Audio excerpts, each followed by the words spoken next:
Under the rules, he had 2 minutes to respond.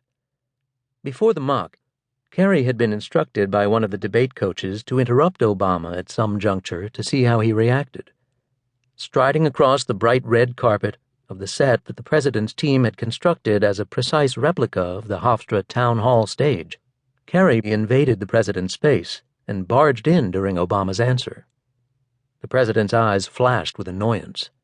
"Don't interrupt me," he snapped.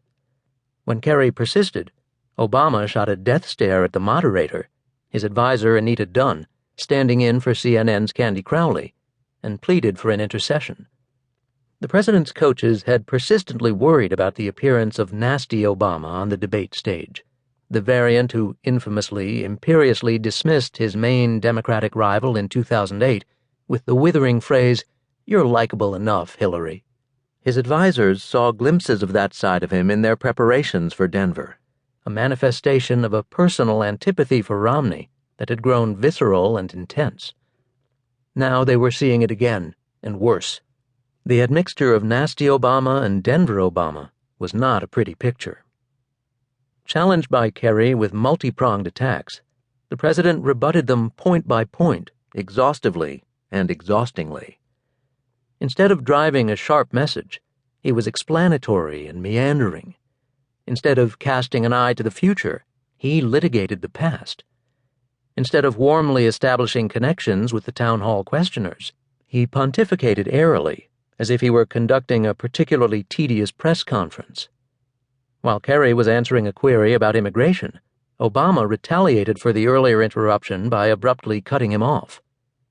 In the staff room, Axelrod and Pluff were aghast.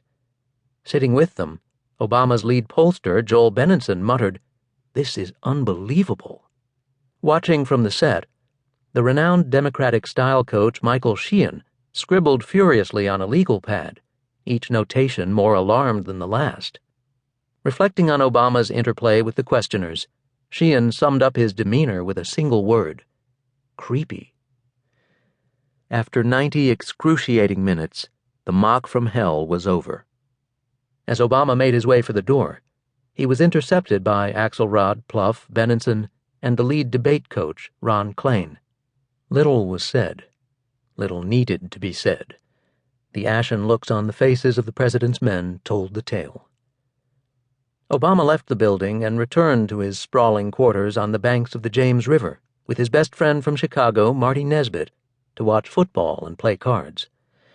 His advisors retreated to the president's debate prep holding room to have a collective coronary.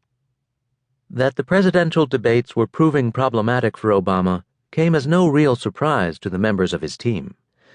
Many of them, Axelrod, the mustachioed message maven and guardian of the Obama brand, Pluff, the spindly senior White House advisor and enforcer of strategic rigor, Dunn, the media-savvy Mother Superior and former White House communications director, Benenson, the bearded and nudgy former Mario Cuomo hand, Jon Favreau, the dashing young speechwriter, had been with Obama from the start of his meteoric ascent.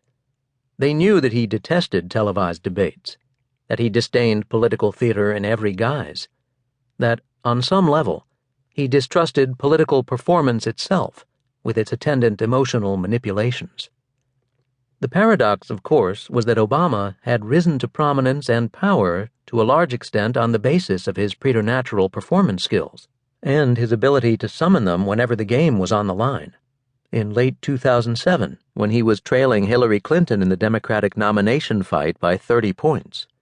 In the fall of 2008, when the global financial crisis hit during the crucial last weeks of the general election. In early 2010, when his signature healthcare reform proposal seemed destined for defeat.